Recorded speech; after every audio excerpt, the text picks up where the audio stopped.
नमस्कार, सभी का बहुत स्वागत है ज्ञान चैनल में। इसमें हम लोग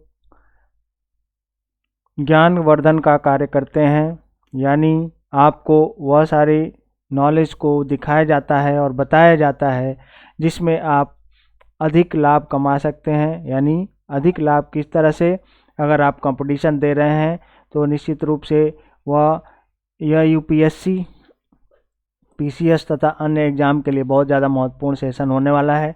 तो चलिए इसको शुरू करते हैं। मैं हूं संजय आपके साथ।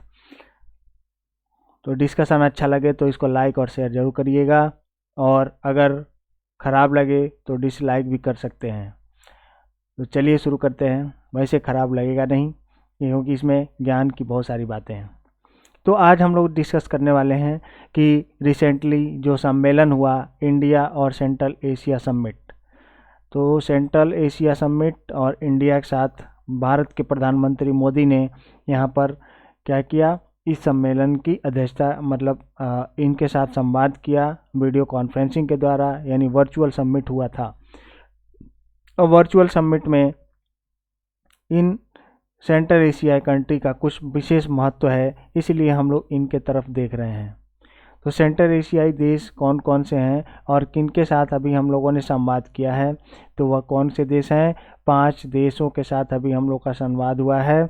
और उसमें कौन है? कजाकिस्तान, जिसकी राजधानी है नूर सुल्तान। करेंसी कौन सी है? कजाकिस्तानी टेंग। और इसके बाद किर्गिस्तान की राजधानी बिश्केक, और इसकी करेंसी कौन सी है? सोम। और फिर है तजाकिस्तान, जिसकी राजधानी कौन सी है? दुशाबे। और फिर कौन सी है इसकी करेंसी? सोमी।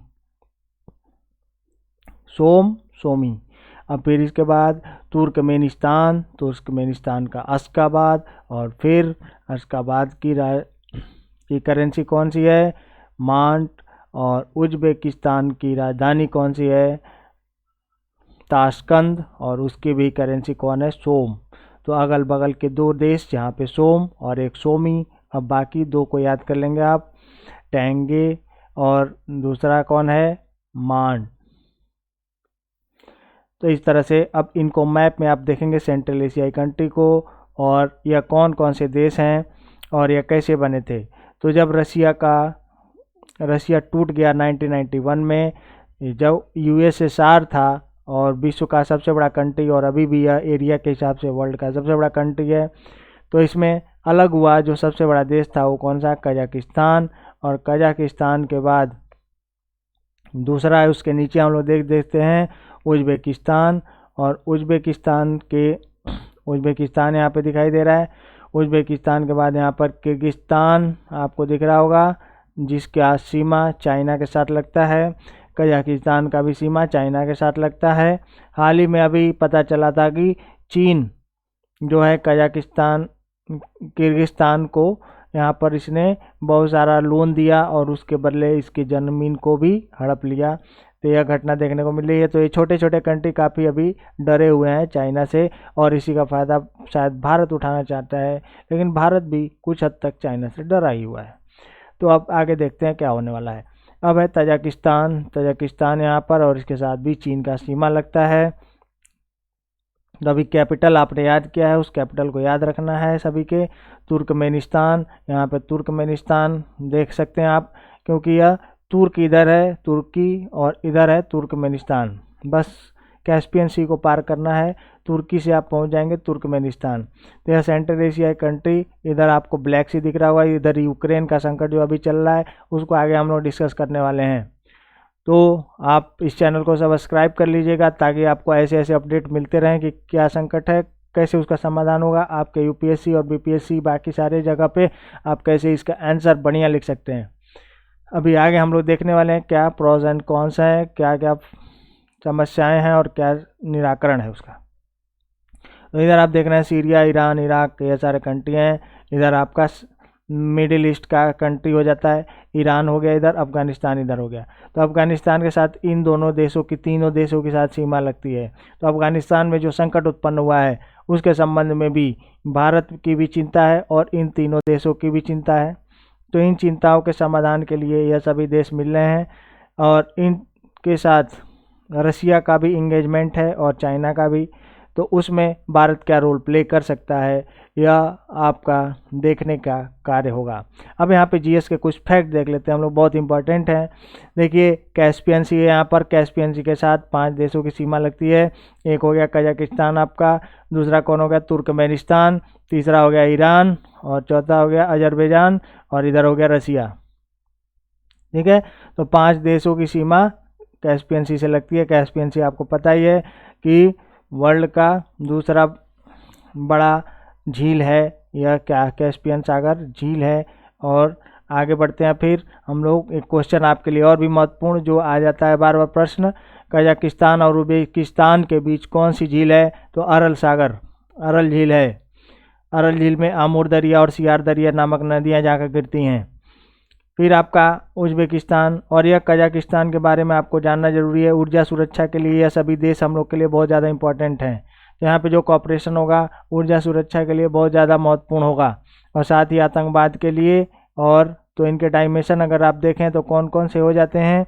सबसे पहले अगर हम लोग देखें तो ऊर्जा सुरक्षा के लिए महत्वपूर्ण है। यूरेनियम का सबसे ज़्यादा भंडार कहाँ पे है, कजाकिस्तान में, और इससे बहुत ज़्यादा यूरेनियम हम लोग लेकर न्यूक्लियर पावर का जनरेशन कर सकते हैं, न्यूक्लियर पावर का उत्पादन कर सकते हैं। फिर उज्बेकिस्तान और यहाँ पर इन तजाकिस्तान किर्गिस्तान देशों के बीच और तुर्कमेनिस्तान में भी सबसे ज़्यादा क्या है, तेल और गैस की बहुत ज़्यादा संभावनाएं हैं। तो यहाँ पर तजाकिस्तान के साथ हम लोग तेल पाइपलाइन भी बना रहे थे जिसका नाम था तापी, लेकिन यहाँ पर पाकिस्तान अफगानिस्तान के साथ यहाँ पे संकट उत्पन्न होने के कारण यह प्रोजेक्ट रुक गया है। तो आपको याद रखना है कि तापी परियोजना भी काफ़ी ज़्यादा सुर्खियों में थी पहले, लेकिन अब तो शायद यह रुक सी गई है। फिर इसके बाद आप देखेंगे तो इन देशों को नीचे देख लीजिए, 3 देशों का फिर से बॉर्डर कि अफगानिस्तान के साथ लगता है, तजाकिस्तान का, उज्बेकिस्तान का और तुर्कमेनिस्तान का। इधर किर्गिस्तान का नहीं लगता है। सभी लैंडलॉक कंट्री हैं, यह याद रखना है। तो हमारी अब क्या बातें हैं, आगे की तरफ देखते हैं हम लोग। इनका महत्व क्यों है भारत के लिए और भारत इनके साथ अच्छे संबंध बनाने के लिए प्रेरित क्यों हो रहा है। तो पहला तो हो गया, अगर आप लिखेंगे तो महत्व में ऊर्जा सुरक्षा हो गया, दूसरा आतंकवाद हो गया, तीसरा अभी जो यूक्रेन और रसिया और चाइना का संकट चल रहा है और यूएसए का नाटो का संकट। तो ये नाटो के संकट में भी इन देशों का महत्व हो जाता है क्योंकि यह किसका साथ देंगे, किसके तरफ रहेंगे। और इधर रूस बेलारूस के साथ जो संबंध हैं वह भी इनको कहीं ना कहीं प्रभावित कर रहे हैं, इनके ट्रेड, कॉमर्स, बाकी सारी चीज़ों को। वर्ल्ड मैप में अगर आप देखें तो इनकी स्थिति कहाँ पर हो जाती है, सेंट्रल एशिया में यहाँ पर, और यह है नॉर्थ अमेरिका, साउथ अमेरिका। इनसे कोई अभी मतलब इनसे नहीं है, लेकिन अगर लड़ाई होती है तब मतलब शायद हो जाएगा। तो एशिया में ये स्थित सेंट्रल एशिया के देश हैं। और फिर आगे बढ़ते हैं हम लोग, अगला पॉइंट देखते हैं। अब यहाँ पे जो सबमिट हुआ था आपके कंपटीशन के हिसाब से जीएस पेपर 2 में आपका यह आता है इंटरनेशनल रिलेशन का और भारत के नेबरहुड यानी पड़ोसी देशों के साथ संबंध कैसे होंगे। तो प्रीलिम्स में अगर देखा जाए आपके लिए प्रश्न महत्वपूर्ण बन जाता है कि एशिया के साथ हमारे क्या हैं, एशिया का अगर देखा जाए तो यहाँ पर बढ़िया बढ़िया संबंध बनता है एशिया के साथ हमारा। ठीक है, तो east Asia central Asia summit में भी यह सारे देश पार्टिसिपेट कर रहे थे। ठीक है, और फिर दिल्ली डायलॉग हुआ था उसके साथ भी, यह सब अशगाबाद एग्रीमेंट हम लोग का हुआ है, उसी के साथ इनके साथ हम लोग संबंध बना रहे हैं। ठीक है, तो ध्यान रखना है अशगाबाद एग्रीमेंट को। और फिर शंघाई सहयोग कोऑपरेशन, शंघाई सहयोग कोऑपरेशन भी बहुत ज़्यादा महत्वपूर्ण हो जाता है। एससीओ आप कमेंट में जल्दी बताइए कि कब यह एससीओ का सदस्य भारत बना था, 2017 में कि 18 में, जल्दी कमेंट कीजिए। तो यह आपको याद रखना है। फिर इस तरह से अगला पॉइंट देखते हैं हम लोग। तो प्रीलिम्स में आपको याद रखना है कि कौन कौन से यहाँ पे सहयोग के पॉइंट बन जाते हैं। फिर अगर हम लोग नेबरहुड की पॉलिसी यानी पड़ोसी देशों के राज्य के साथ हम लोग जियो पॉलिटिकल संबंध देखा जाए तो यहाँ पर काफ़ी महत्वपूर्ण हो जाता है, क्योंकि सेंट्रल एशिया में अगर भारत की पहुंच स्थापित हो जाती है तो निश्चित रूप से आगे के लिए बहुत सारी संभावनाएं बन जाएंगी, जैसे चीन के बेल्ट एंड रोड इनिशिएटिव पर काउंटर करना हो या फिर कुछ भी संबंध बनाना हो। क्योंकि हम लोग नए संबंध और नए संभावना के पता लगाने के लिए काम कर रहे हैं। अब की पॉइंट आप देख लीजिए कि क्या करना है इसमें। 2 साल पे डायलॉग किया जाएगा। फॉरेन मिनिस्ट्री, ट्रेड मिनिस्ट्री और कल्चर मिनिस्ट्री का सहयोग इसके साथ पहले से ही जारी है और अब हम लोग डायरेक्ट रिलेशन स्थापित करने के लिए प्रयास कर रहे हैं। 2015 में जैसे मोदी जी यहाँ पर विजिट किए थे और विजिट करने के बाद यहाँ पे संभावनाएं और ज़्यादा बढ़ गई हैं। तो इंडिया सेंट्रल एशिया का कोऑपरेशन और तेज़ी से बढ़ सकता है। अब यहाँ पे भारत की चिंता क्या है भाई, देखिए यहाँ पर क्या फ़ायदा हो सकता है और क्या घाटा हो सकता है।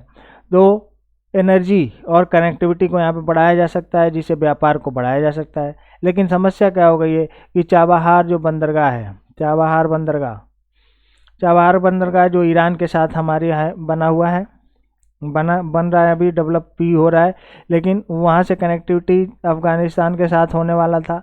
लेकिन अफ़गानिस्तान के साथ अब समस्या हो जाने से अब यहाँ पर संकट उत्पन्न हो गया है। साथ ही हम लोग बुद्धिस्ट का जो संबंध स्थापित है सेंट्रल एशिया से, वह भी यहाँ पर थोड़ी प्रॉब्लम में फंस गया है। इसलिए हम लोग ज्वाइंट कोऑपरेशन करेंगे तो निश्चित रूप से इस समस्या का समाधान हो सकता है। अफ़गानिस्तान क्राइसिस और टेररिज्म को भी दबाया जा सकता है। तो अफ़गानिस्तान का देखिए भारत क्या करता है भाई, स्ट्रांग सपोर्ट करता है कि भाई वहाँ पे क्या किया जाए, शांति स्थापित हो पाए, शांति स्थापित हो और वहाँ पे ह्यूमैनिटेरियन क्राइसिस जो मानवता का संकट है, खाद्य सुरक्षा है, ये इत्यादि है, उसको सुनिश्चित किया जा सके। फिर है कजाकिस्तान, उज्बेकिस्तान और तजाकिस्तान, तुर्कमेनिस्तान के साथ हम लोग के अच्छे रिलेशन स्थापित हो रहे हैं और 2018 के अशकाबाद एग्रीमेंट से इस क्षेत्र में काफ़ी ज़्यादा फायदा होने वाला है। फिर इसके बाद सिग्निफिकेंस अगर देखा जाए तो जियो पॉलिटिकल डायनामिक में हम लोग का काफ़ी ज़्यादा फायदा होने वाला है, क्योंकि अगर देखा जाए तो अभी भारत को स्टेप लेना है। हाल ही में विदेश मंत्रालय ने यह बात भी जारी किया है कि वह नज़दीकी से सारे मामलों को, यूक्रेन संकट को देख रहा है और यह सभी जो रसिया से अलग हुए देश हैं, इन पर क्या प्रभाव पड़ने वाला है, बॉर्डर एग्रीमेंट इत्यादि को लेकर हम लोग इस चीज़ पर नज़र बनाए हुए हैं। ठीक है, तो इनके साथ अच्छे रिलेशन हम लोग डेवलप करने वाले हैं। फिर इसके बाद ट्रेड एंड कॉमर्स की अगर बात की जाए तो हम लोग अच्छा ट्रेड कॉपरेशन को बनाने में काम कर रहे हैं, क्योंकि भारत के प्रधानमंत्री ने अब विजिट किया है और काफ़ी ज़्यादा यहाँ पर ट्रेड और व्यापार की संभावना को देखते हुए ट्रेड और व्यापार को बढ़ाने के लिए प्रयास कर रहे हैं। अब फिर शंघाई कोऑपरेशन में भारत 2017 में, अभी आपसे जो प्रश्न पूछा गया था वहाँ पे आंसर आ गया है कि 2017 में भारत ने इसको ज्वाइन किया था।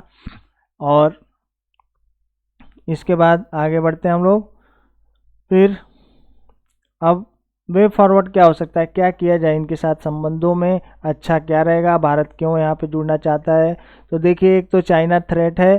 China belt and road initiative से सभी देशों को जोड़ते जा रहा है और भारत के लिए चुनौतीपूर्ण कार्य हो गया है कि कैसे भारत अपना ट्रेड और व्यापार बढ़ाए। एक और भी यहाँ पर अब भारत कल्चरल रिलेशन को स्थापित करने के लिए कार्य कर रहा है। तो भारत किस तरह से उनको जवाब दे सकता है, पहला तो हम लोग कल्चरल बना सकते हैं संबंध।